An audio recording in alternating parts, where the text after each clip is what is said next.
Good evening, everyone.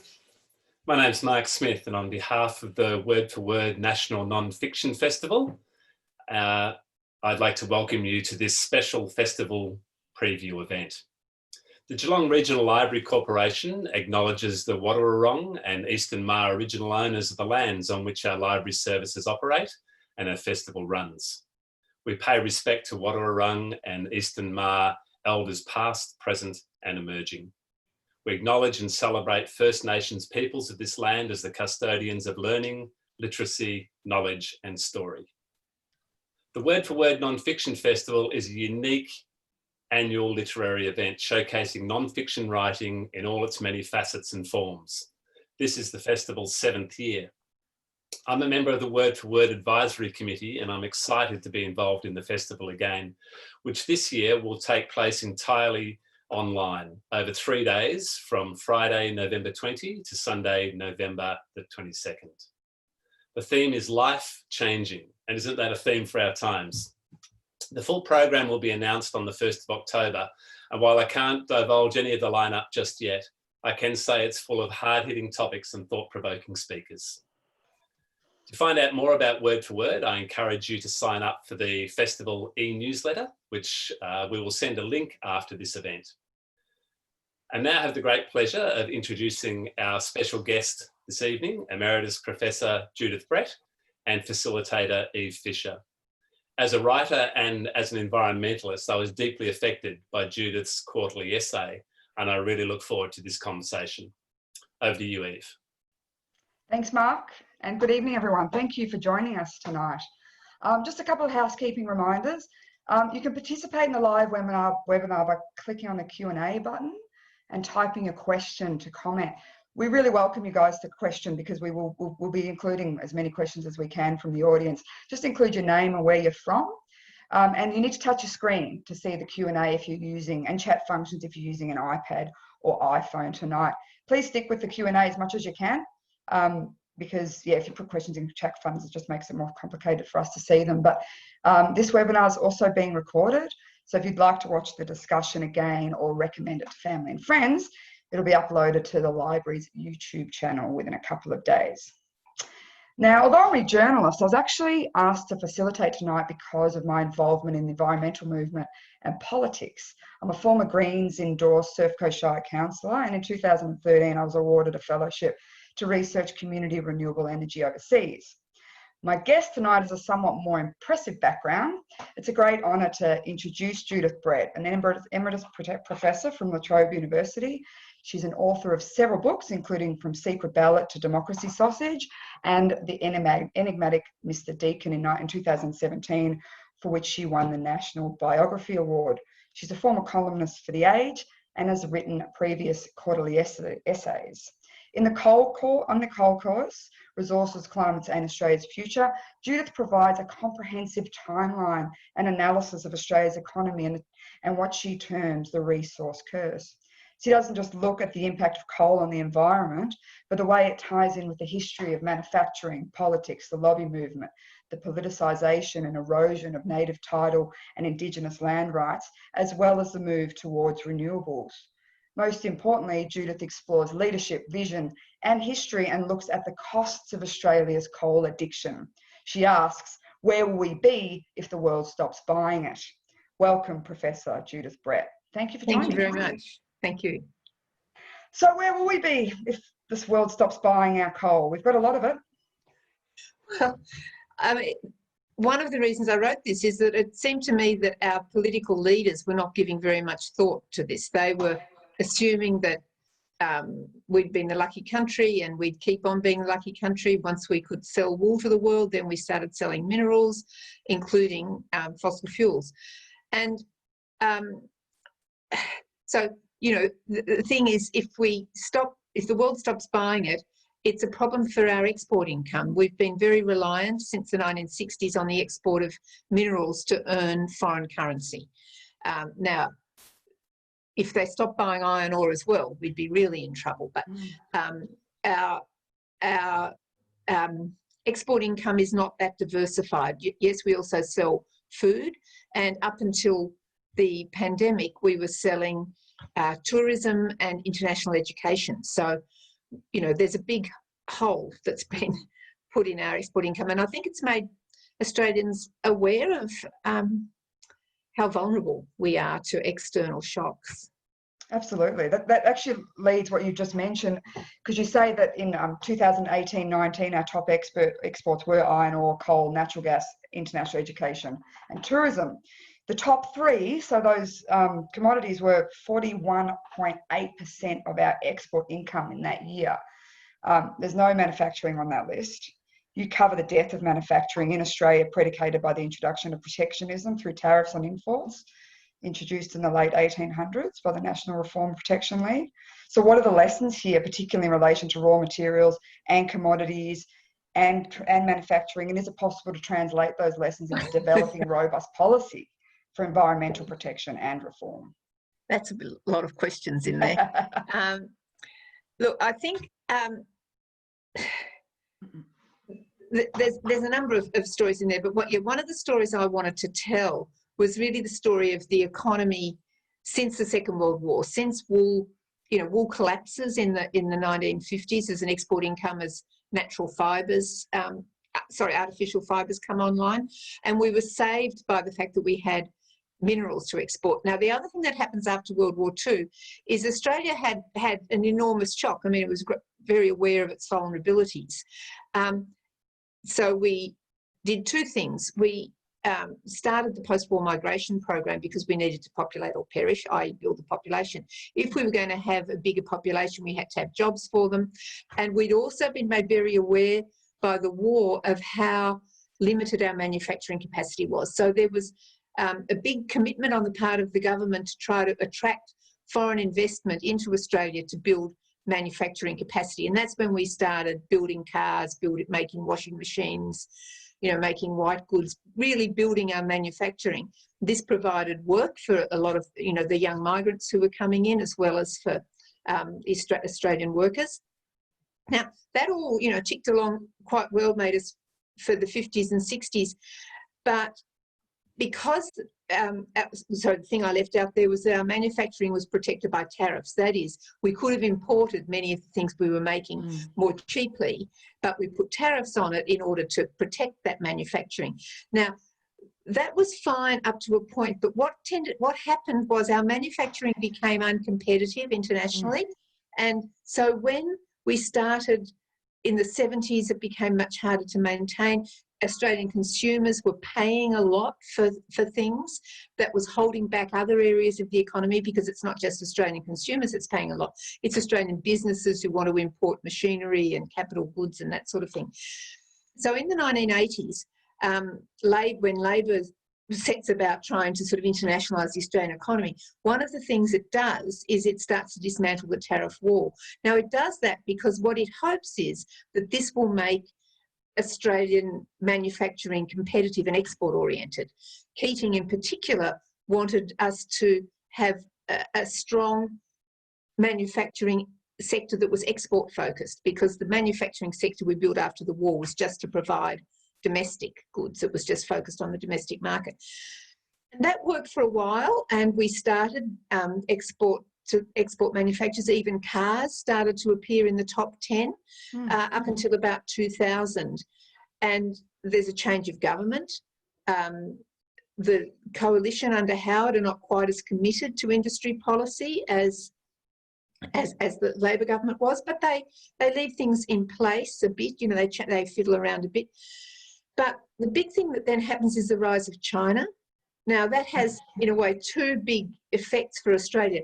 I mean, the first is it's a lifesaver because they want to buy our iron ore. So all of a sudden, we have this mining boom again.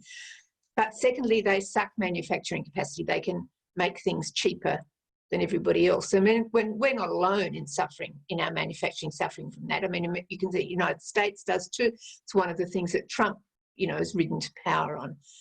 But it meant that our manufacturing sector, which was already weak, it was really only just starting to build, was pretty much blown away. And then in 2013-14, Abbott and Hockey shut down the car industry, and so that manufacturing sector is incredibly weak. And I think one of the things the pandemic did or has done is it's really made.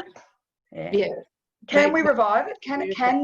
Do you think the pandemic and the fact that Kmart shelves are empty and people can't get the things they used to, do you think there's going to be a renewed impetus for getting manufacturing happening again? Is it possible? Like, is it economically viable at all nowadays? Well, certainly there's from this coalition government, which has generally not been that sympathetic, there's been talk about the need to be a bit more self-sufficient, particularly in relationship to medical supplies. You know, like we couldn't make masks. One manufacturer or something? Yeah, we don't make vaccines here. That's you know, we don't have a large vaccine manufacturing capacity. So I think there's now more awareness of the risks of not having manufacturing. The other trajectory of argument that's happening, which is from the renewable energy people, is that because we've got this, you know, we've got the resources of sunshine and wind, we could actually start doing a lot more refining of our raw materials here. So, for example, the Grattan Institute put out a report about the possibilities of making green steel.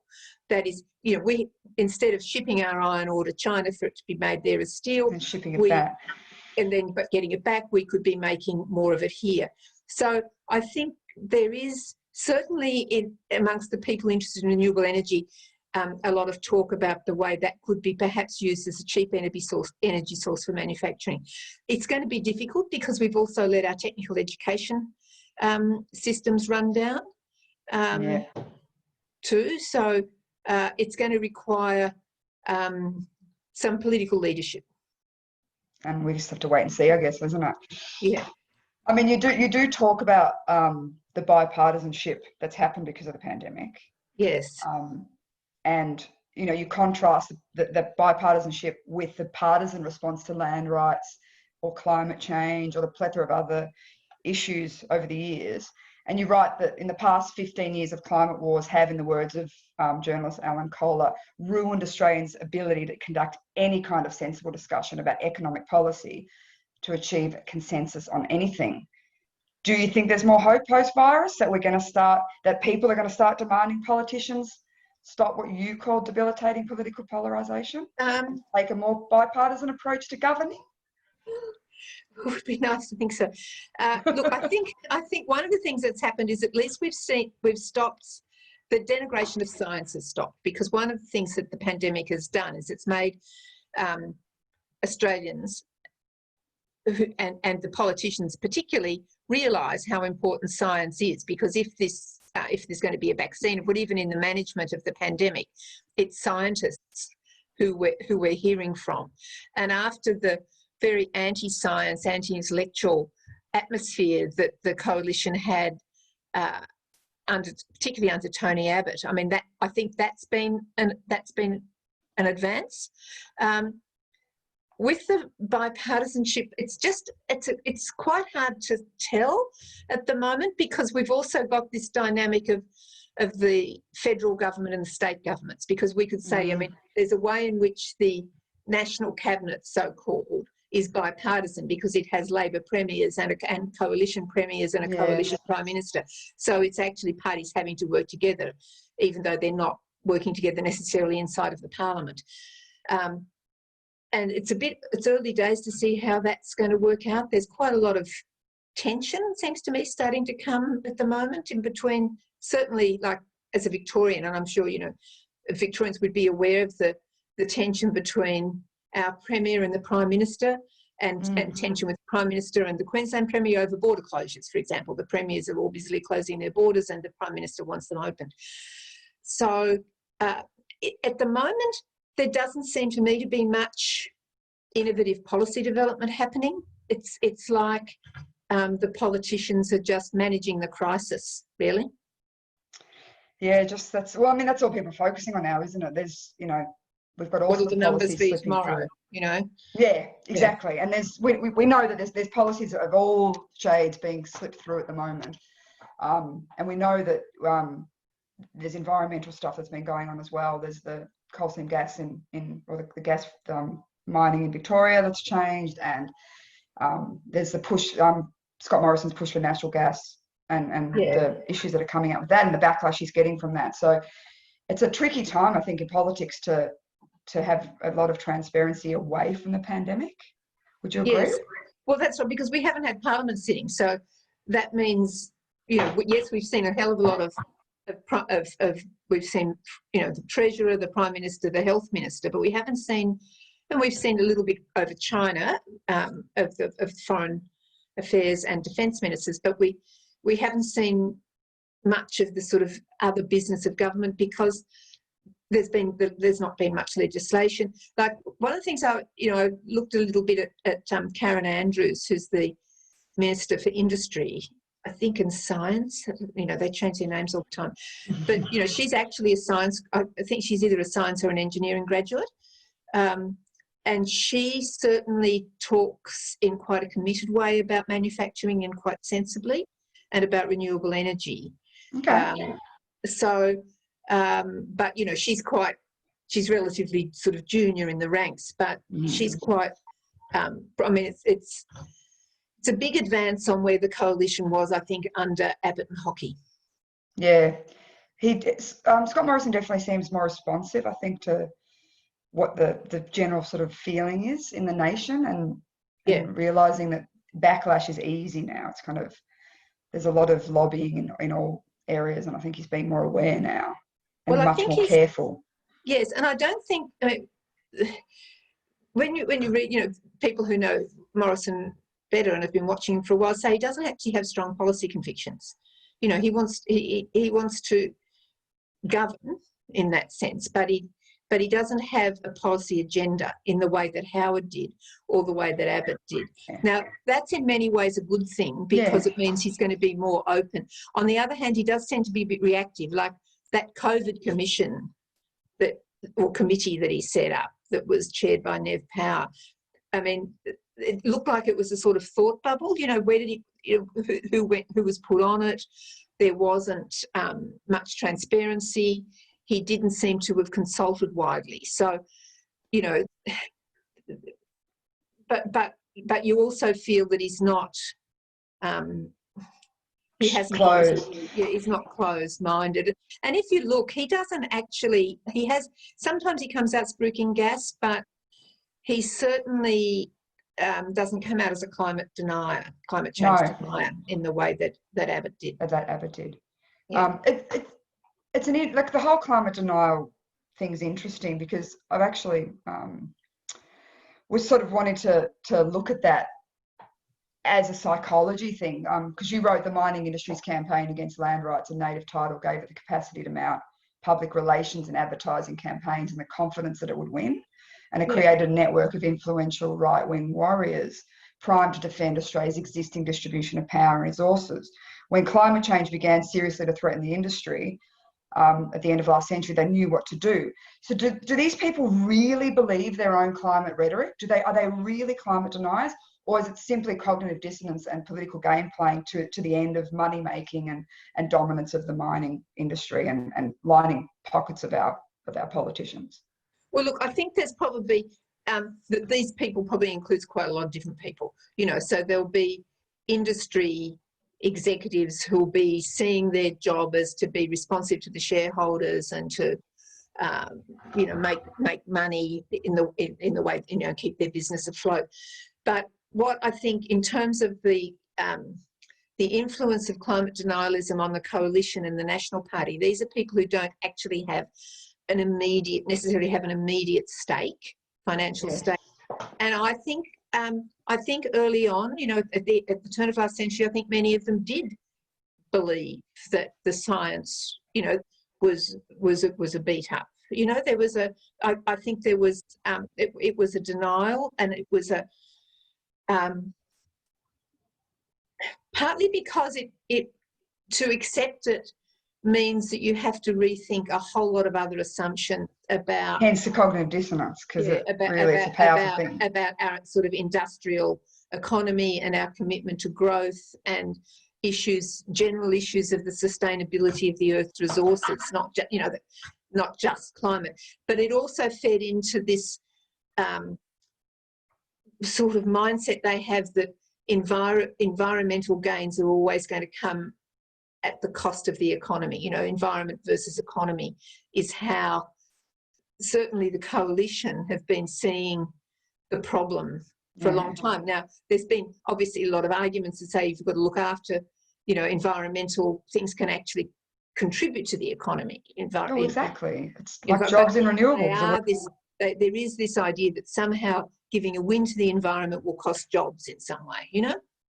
But we know it doesn't, though. We know that renewables have more jobs than coal, for instance. Like, yes, but you won't, it's hard to find, you know, some people know that, but there is just, like, one of the things about a lot of politicians, I think, and a lot of backbench politicians, is they don't actually spend a lot of time thinking about their political positions. No, they do think about things. They think about, you know, how they're going to, you know, they've got, I mean, they're busy people and they've got constituency work, so that certain sorts of truths get sort of part of part of their automatic thinking. Yeah. And so, so I mean, one of the things that I said there is that I often feel, you know, I felt when I was doing this that many of the people who are in our parliament now are sort of like yesterday's people. Like they were shaped by an earlier industrial economy.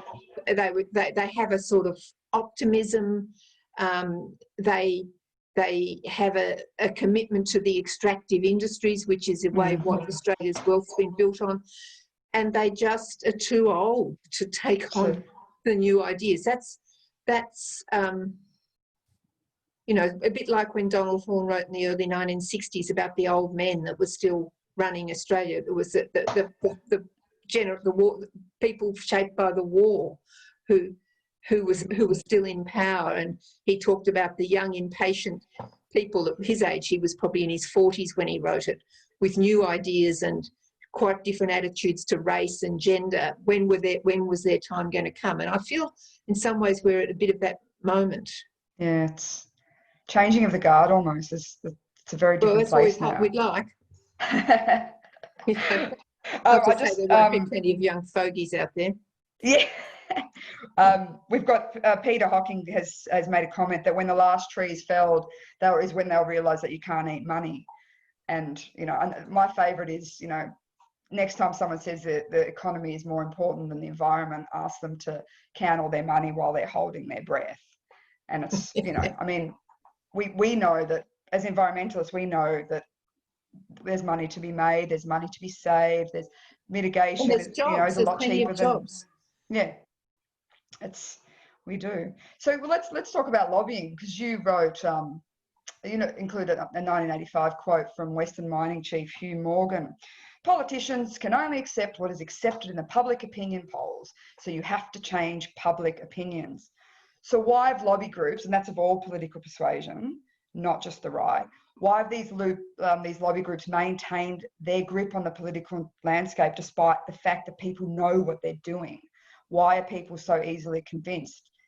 Is it our swinging voter mentality, or does it highlight an inherent lack of trust in the system? Look, I think back in the 80s when Hugh Morgan said that, there was a lot of things happening. There was shifts happening in relationship to Indigenous issues, which the mining lobby, as I, you know, try to describe in the quarterly essay, fought really hard against, because it was a direct threat to their access to minerals. And they mobilised public opinion very much, you know, against a sort of reconciliation movement that was in full swing. Now, they don't change everybody's mind. I mean, the thing is, these are contested spaces, and but the mining lobby, the miners are rich. They've got very deep pockets. They can pay for sophisticated advertising. They can pay for big full-page ads. They can have lobbyists on hand walking the corridors of power in Canberra. And I mean, one of the things I was thinking about when I decided to write the quarterly essay was that, I mean, one of the actually powerful arguments they have is, where are you going to earn the export income from if you don't have us? You know, that's then the politicians think, oh, that's, you know, what are we going to do? Like exactly that question that you started with. So, you know, they have got arguments on their side, but they also certainly, like, because mining doesn't employ very many people, despite what you would think from, you know, the way they go, they have to try to convince the Australian people that mining is somehow at the core of the national interest. And so what they did with the when they were opposing land rights and native title, you know, is they basically ran scare campaigns about the amount of Australia that would be locked up. Was it a quarter they were saying or something? Is that what you said in the book? Yes, well, and so even though actually now there's quite a large amount of Australia under native title, that hasn't given there's a big power imbalance that hasn't given native title holders the legal right to oppose mining on their land. They were pushing for that though, weren't they? They were pushing for veto rights, but that's that right. And in the Justice Woodward's commission, which the Whitlam government started and which Fraser acted on, did want to give veto rights, did want to give Indigenous land rights owners the capacity to control mining on their land. And he said without that, land rights is a little hollow, but they stopped that. And we can see, you know, the consequences of that in the recent, when Rio Tinto recently blew up those caves in the Pilbara. And since then has come out the fact that there's a whole lot of heritage sites, sacred sites that are under threat. Yeah, there's more, isn't there? But to some extent, you know, for Indigenous people, all of their land is sacred. You know, it's like, you know, there's a way in which they've had to retreat to ring fencing the sacred sites and the heritage sites to hang on to something. But actually, the whole, you know, in an area like the Pilbara, which is covered with camping sites and rock art and songlines and the whole of that area, you know, it's been that landscape has been industrialised. It's not the same landscape that. So there's a massive power imbalance there. But the mining companies, the mining lobby was, you know, most of the Australian population was not super sympathetic anyway to the Indigenous claims, and so it wasn't a particularly hard case for the mining company to argue that wealth and prosperity of the nation depended on them. They'd have a lot harder time now, wouldn't they, with the power of public opinion and social media and all that sort of stuff. It'd be harder now for the whole Wick and Mabo things to happen and to have, you know, favour the miners, wouldn't it? Or am I being deluded? No, well, you can see, I think, in the huge public reaction to the blowing up of the cave in the Pilbara, and the pressure that's come onto Rio Tinto. They lost their bonuses. They lost their bonuses. Yeah, and they've had to apologise and backpedal, and then Fortescue Mines has, you know, gets caught up. So there has been a shift, and so, you know, I think that does show there's been some advances in the general population's understanding of Indigenous history and of what Indigenous people's relationship with the land is. Yeah, currently we've got the 800-year-old trees here in Victoria that are under risk on the Western Highway. I find that shocking. I find it. I just can't understand how people can do that. But welcome to 2020. I've actually got a question from the audience, from an anonymous attendee. Do you feel that the environment has taken a back seat during the pandemic, or has it given people the chance to take stock of what's important? Look, it's hard to know. I mean, certainly there's a lot. You know, the mainstream media has been focused on the pandemic. That's right.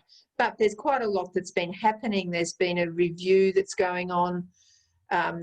or the government's response to the report, the review by Graham Samuels about the federal environmental legislation.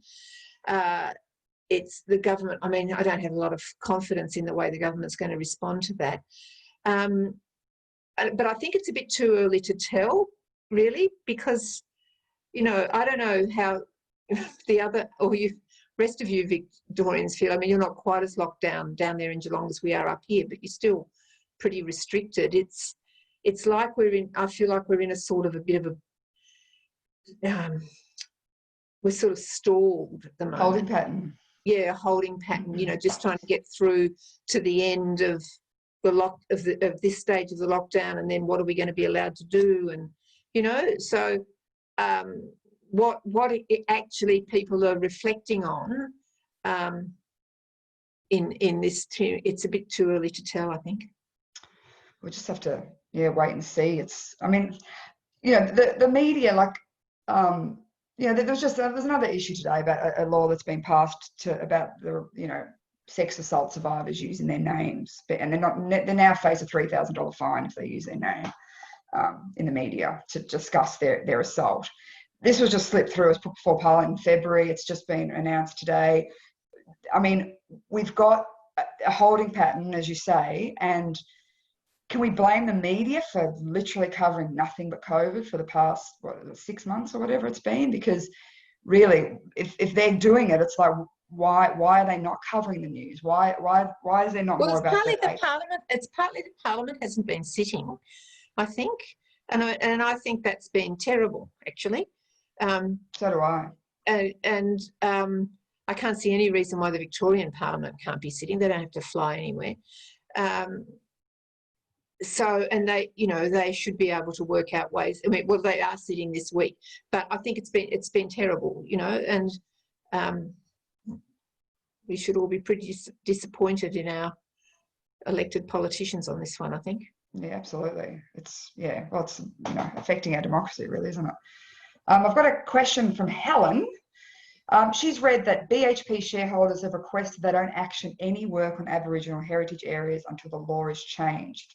At the same time, BHP have made a submission to an inquiry about the change to not change the law, about the chance to not change the law, perhaps.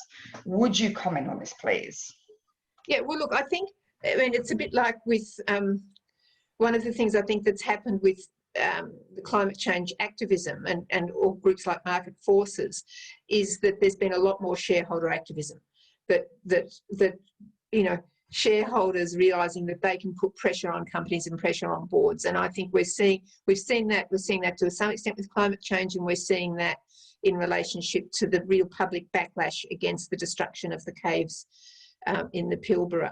Now, there'll be a degree of resistance on the part of these organisations, these companies, but the fact that there is this shareholder pressure coming, it's fairly new for some of these companies. They've been just running their annual general meetings, and their boards of directors have been just re-elected, and so I think that's a promising sign. But they're not going to change overnight, but they'll start adjusting their policies. But as I said, there is, I think, a fundamental incompatibility between the way settler capitalism, which is what Australia is based on, sees the land as a resource to provide wealth, and the way Indigenous people see the land as, in a sense, a sort of a sacred living landscape to be nurtured and protected and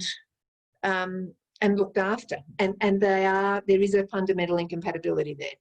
Oh, it's completely incompatible. I mean, the resources are finite. And I don't think we can imagine that we're going to actually, we might be able to stop fossil fuel mining, but we're not going to imagine we can stop iron ore mining, or gas mining. Well, the gas mining, I think, is different because it's in the fossil fuel category, and there's the arguments about climate change. So, I would have thought that renewable energy could replace those, but we are still going to be wanting to sell iron ore and gold and lithium and these various rare metals, and you know, and getting sand and the resources that we need to underpin, you know, the sort of the way we live. Yeah, which we're not changing very much, are we? So it's, you know, we're still No. demanding, we're still consuming. They're still selling all those products, aren't they? Yeah, but I mean, like, just even things like building roads. I mean, one of the things I think the pandemic has made me think about is the way contemporary people have come to expect very high levels of mobility, which in historic terms are quite unusual. I mean, in, you know, the 19th century, only the very rich travelled. A lot of people sort of lived their lives in, you know, with their villages or their towns. They didn't, but we expect a degree of mobility to move around our state, to move around our country, to move around our planet. You know, the wealthy West does, and that's become sort of naturalised, as if people think that's the way the world has always been, or something. Yeah. Or and also people's family structures have depended on that mobility. People, you know, take jobs overseas because they think, well, if something happens to mum and dad, I'm only 24 hours away on a plane flight and $4,000 or whatever. But actually what the pandemic has shown is that that's not the case. Distance is still distance. And it really is, isn't it? Probably cost a lot more to fly. But you know, decisions have been, life decisions have been made in those ways. And, you know, the people who migrated in the 50s and the 60s didn't expect to be able to go back and see their families that often. They might have hoped to go back once or twice. But now people think that they can, you know, that there's a lot of the wealthy West expects to travel a lot. Yeah, they do. Well, it's been so cheap. And it's not going to be now, is it? It's going to be really expensive now. And Yeah. It's all changing. Everything's going to be different. It's interesting times ahead. I've got another audience question. Please keep them coming, guys, because they're really great. Is it true that Adani will not go ahead? Deb from Geelong, she read that they can't get insurance. Yes. And we were talking about the divestment and how they can't get money either. Is that, what can you talk more about that?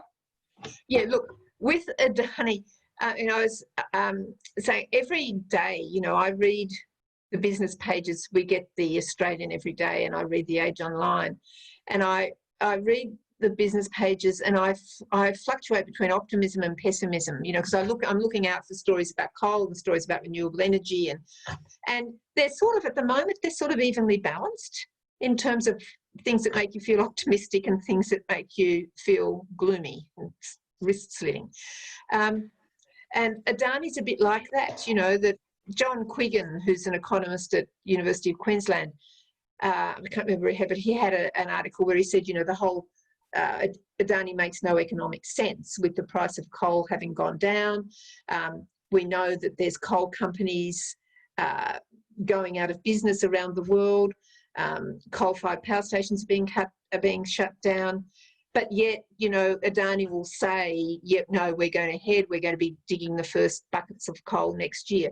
So it's very hard to tell, but I think what is clear is that there's a tendency that capital is deserting fossil fuels.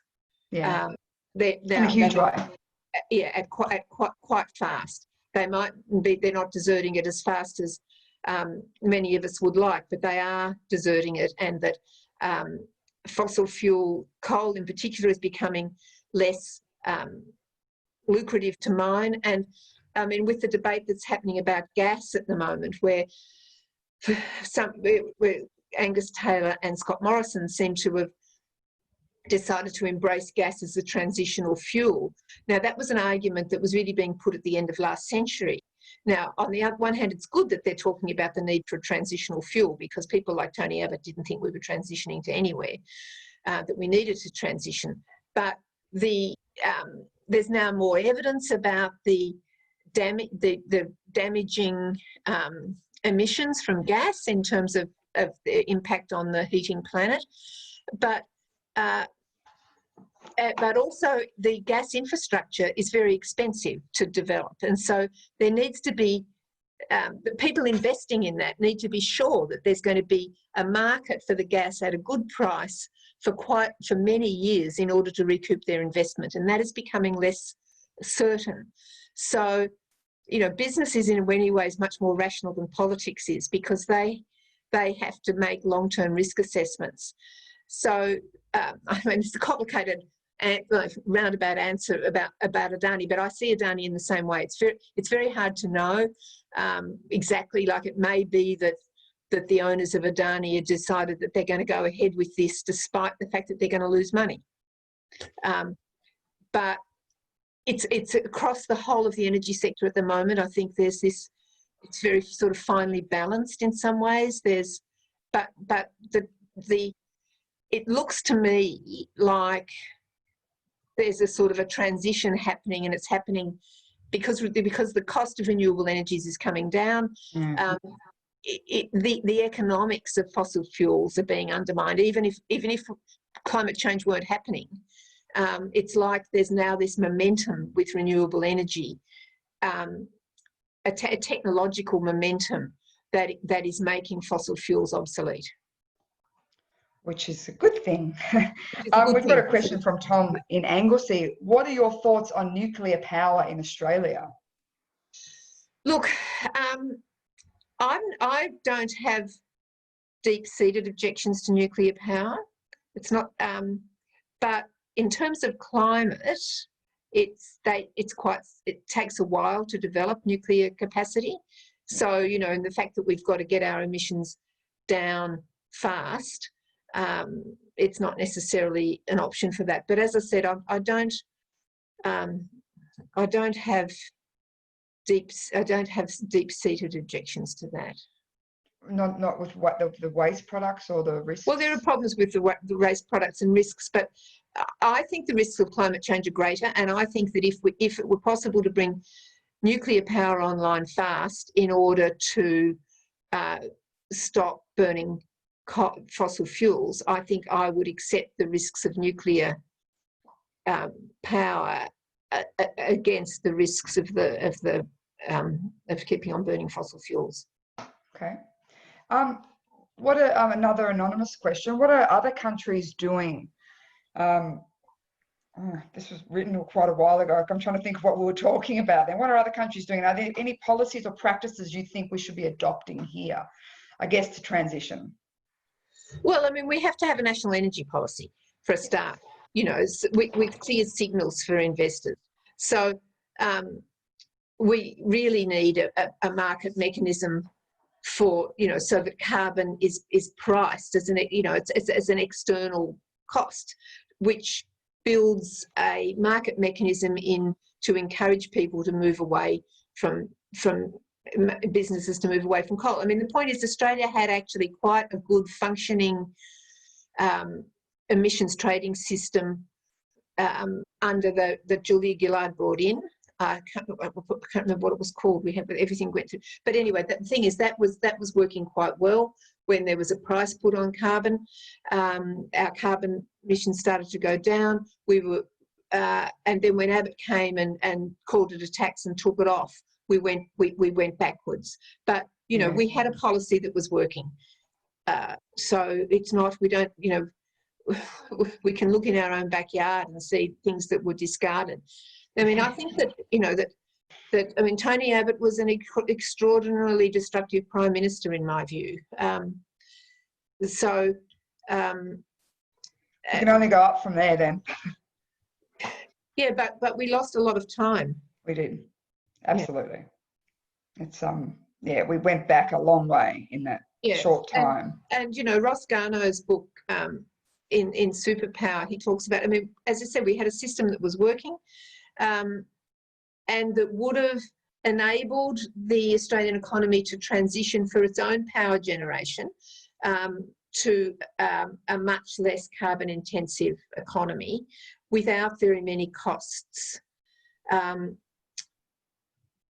we lost that opportunity. Now, then there's also then the question about what we do about our exports, but, you know, which are also something that Australia is contributing to the emissions.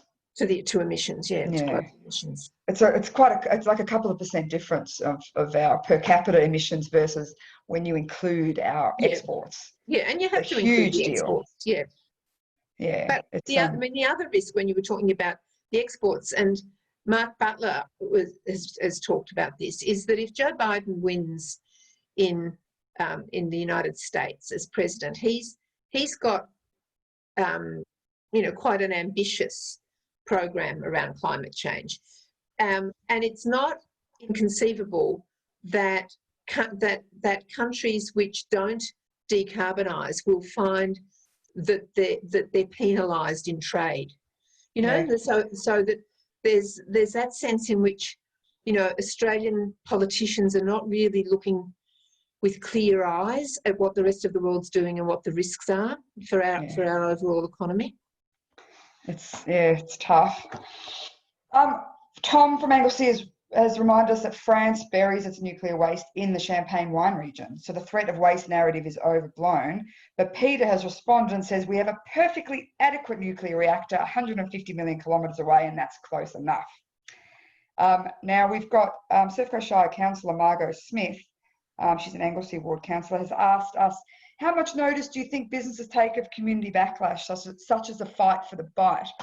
Do businesses take more or less notice of grassroots activism compared to government? Well, I think that shareholder activism is something they do take notice of. I think there's reputational damage which they take notice of. There's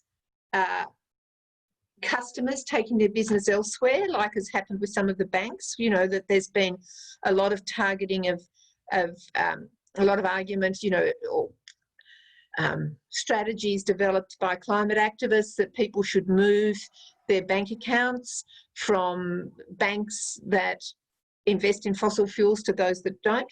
So I think all of those things, I don't think public opinion itself is a rather nebulous concept. I think it has to have a little bit more bite than that. It's more targeted, because the thing about governments is that when it comes to election day, people have one vote.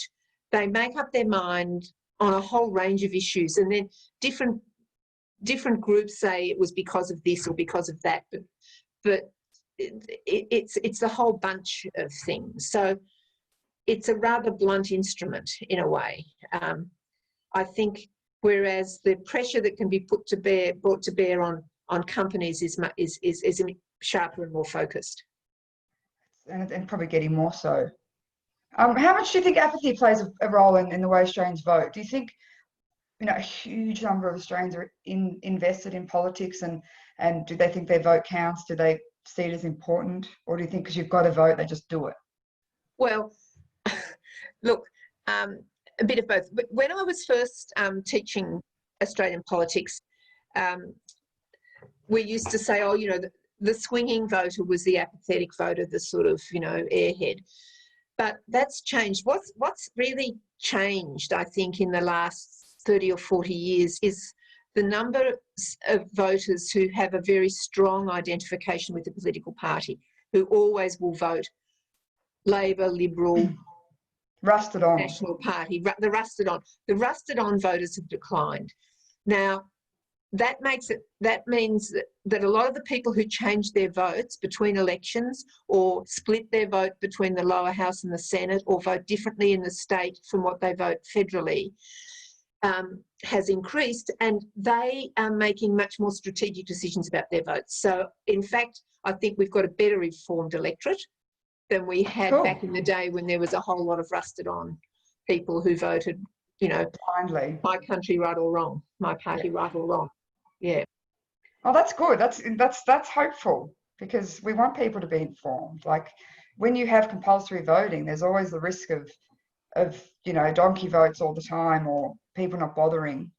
When I was running for election, I was first on the ballot, and apparently being first on the ballot can be worth 7% of the vote. Yeah. And that's huge. And last on the ballot can be worth 7% because people often vote up instead of down, kind of thing. Okay. So it's good that you think that the audiences, that the public are getting more engaged. It's great. I've got a question that sort of brought up during when I was attending the bite protest myself.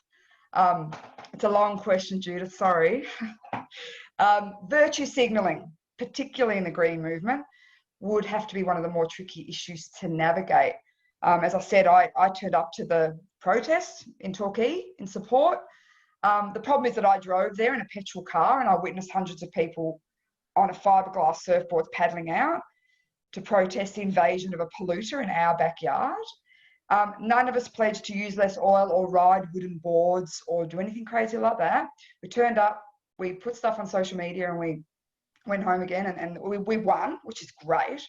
But why does the white bread Western middle class have the right to say not in our backyard when we've done little to reduce our consumption of really anything? And if not in our backyards, then who? So how does the left avoid the hypocrisy while trying to convince the right of the merit of their arguments? Well, I mean, I think the right does a fair bit of virtue signalling too. I mean, absolutely. You know, so, I mean, you can't solve everything, you know, like there's something about that question that I find a bit sort of absolutist and puritanical, you know, that... Well, this is what was asked of me when I went to the protest and someone said, well, what are you doing? You drove there in a car. You're protesting oil. You drove in a car. What are you doing? You're going to go and get an electric car? And I was like, no, but I was there. I was supporting it. Yeah, you know, I felt good. I felt I was doing anything. But if we're saying not in the bite, but it can go to some other place where a country doesn't have it. Yeah, but you know, electric cars are not actually as yet affordable and on the market. No, they're not. You know, so I don't know. I just find those sort of because we do get, as left, we do get labelled as hypocritical. We do. So how do we present our arguments more convincingly so we can show the right who are denying that anything's wrong or that we need to change? Or well, the thing is that I don't think that that the solutions are all in changing people's behaviour. I think the solutions are partly in the policy settings. You know, we can't. You know, I'm not an engineer. You know, I can't design the grid for you know, design a national energy grid. You know, we have to put pressure on and say, yes, I mean, I've got my lights on, I'm using a gas stove still, you know, but I want the politicians to actually put in place an energy grid which is much more reliant on renewable energy than the one that is available now. So, you know, yes, people can change their behaviour a bit, but that's not the only, you know, I do think it deflects attention from the fact that a lot of these issues are technical. We're a very interdependent society. So, you know, that's... Yes. I mean, action's obviously got to come from all angles. That's the thing, isn't it? Right. We've got to do our job. Politicians got to do their job. You know, the grassroots. and I mean, one of the things that's been interesting in the pandemic is how many people have taken up growing some of their own food. You know, and if that was to happen at a really large scale, you know, that has an impact. But huge impact. Cutting down eating meat, that has a huge impact. That's right. So, but it's not. But I do think that the policy settings are absolutely crucial. For example, that we have poorer emission standards on our vehicles than they have in Europe, and that's a failure at the federal level to have not implemented tougher emission standards on Australian cars. We can't do that. You know, I didn't even know that until, you know, I went to a webinar on this that Mark Butler was running. You know, so I do think it's really, we can't let the politicians off the hook on this. I mean, it's partly about policy and leadership. Absolutely, and you talk about a lot. Leadership's a huge focus of the essay. Yeah.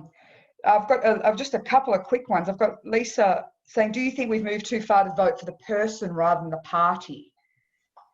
Oh, look, I think vote too much for the person rather than the party? Some people do. Look, when they do leadership studies, electoral studies, they find the leadership, who the leader of the party is might be a few percent. mean, look, one of the reasons I wrote the essay was that I felt there'd been a lot of focus on the failings of our leaders in the whole climate change debacle that we've been through over the last decade. And I wanted to show that there was large structural reasons in some ways behind why our politicians were so addicted to coal. It wasn't just because they were idiots.